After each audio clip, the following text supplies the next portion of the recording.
Howdy, English for Amigos. Welcome to the second day of expressing and reflecting. Here is your writing assignment for today. As mentioned before, I'm mainly looking for you to just put something down. Tell me the story. Get the story out in the universe, put pen to paper, get something down where it needs to be, and then at the end of this week on Friday, you'll pick the best of these things that you've kind of drafted up, these ideas that you've developed, and then you will publish that or you'll post that for your actual essay grade. So these are just a bunch of attempts. If you want to, I'm only asking you to take one of these ideas that you generate. If you want to try your hand at more than one, more power to you. The more you write, the better you get at it. And so it would make me really happy to see you write some more if you want. I know some people, like, y'all don't have the torture of being stuck inside class like the face-to-face students do, but some of the face-to-face students have told me have written multiple stories during their expressing time. And they've actually discovered, hey, the first one that I wrote wasn't the best one. The second one I actually wrote was a lot better, a better story to be telling. So the more you write, the better you get at it. So these are just ideas that you can go with. I do want you to give it a good college effort, a good try to help have as many possibilities to pick from once you actually have to show me your prize-winning turnip of an essay. All right. So to express and reflect. I know I've said this a couple times, but I really need to hammer it home and make sure you all understand. So expressive writing, first and foremost, expressive writing is personal writing. So it's about you. You will share your thoughts, ideas, feelings, and questions about your own experiences. It is usually written in the first person point of view, and you tell the audience how you feel. Expressive is telling the story. Reflective, also personal, reflective writing often moves beyond recounting the experience into exploring how that particular experience has shaped you, made you who you are today. The goal of reflective writing is not to share final thoughts on the topic. On the contrary, it is a vehicle for exploring and discovering new thoughts. In reflective writing, you often look to the past as a means of looking to the future. So, as we've seen in the sample essays back on Monday, you have to tell the story first before you can reflect upon the story. Once you do, and you can reflect in the middle of the story as well. You don't have to do all of your expressing and then reflect. You can kind of do it back and forth, but you still have to reflect. You have to express first before you reflect. Today, we're going to reflect on childhood. I'm going to give you two prompts to choose from. You only have to choose one of these two prompts. You don't have to do both of them. Just choose one of the two. You have the choice of what my childhood tasted like and childhood games. So what my childhood tasted like is the first choice. Make a list. I'd like a long list, but if you get me at least 5 things, that will work. Make a list of 5 foods you ate as a kid. Then select one of those foods and begin writing about it. Your first inclination will be to pick the one that you find the most delicious. I would encourage you to consider one that has a good story attached to it instead. So my list, I included pumpkin pie, watermelon, butter noodles. Those are some of the things I included in my list with the face-to-face kids. If I was to choose one of those, I would select the pumpkin pie one. And I would tell a story about when I first ate pumpkin pie when I was like around 8 or 9 years old. I was down at Thanksgiving at my great-grandmother's house in Alabama.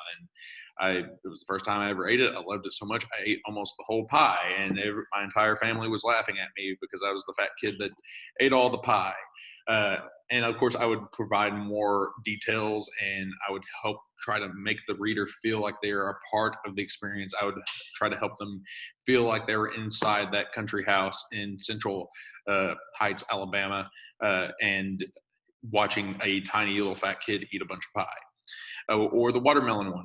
I could also explain the watermelon one. The watermelon one came from when I was in high school. I played football, and at the end of 2-a-days, the coaches would buy us all watermelon, and so we'd eat watermelon in that last Friday practice, and then after we got done eating the watermelon, we'd have a big watermelon fight with each other.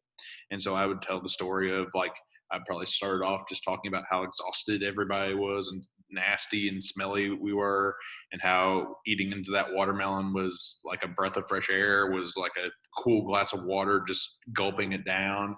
And then I would, in vivid detail, try to explain like the fight that happened between all of us with the watermelon rides. So that's the prompt of what my childhood tasted like.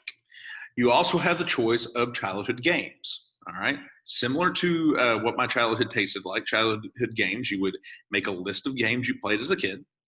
And I would like at least 5, but you can give more. That's fine. They could be like just Red Rover or a sport or even a video game that you played as a kid. Then you're going to select one of the games that you played as a kid and begin to write about it. Make sure that it is a game that taught you something beyond the game itself. So beyond the game, so it taught you a bigger life lesson. The example I gave for this, I gave 2 examples for this as well to the first hour class. I would have done probably kickball, and it's not the kickball that you think with the red rubber ball that's similar to baseball. Not that type of kickball. When I went to Catholic school here in town. When I was like in 3rd and 4th grade, we had a tether ball that was detethered. Like tether ball is the stick with the pole with the string and the ball, and you hit it, and whoever gets to wrap around the most wins that game.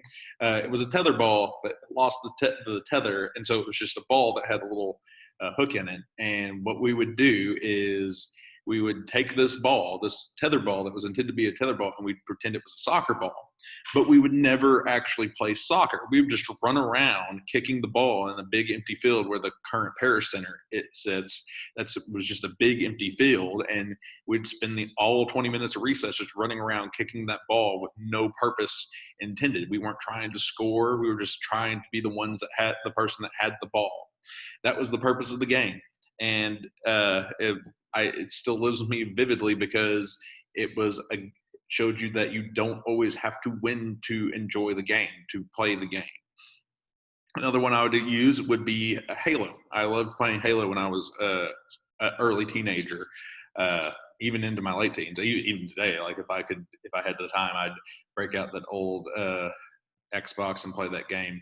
But I remember one time when I was playing Halo, we were out at the Delta Center. This is before you even had online gaming, to where you would like sit at your house and play with your friends. You had to meet up in person and like network together your Xboxes to play. And you could only have like up to 4 Xboxes plugged in. But out there at the Delta Center, it made it a little bit easier since it was a local network. They had a LAN network kind of built in that made it a little bit easier.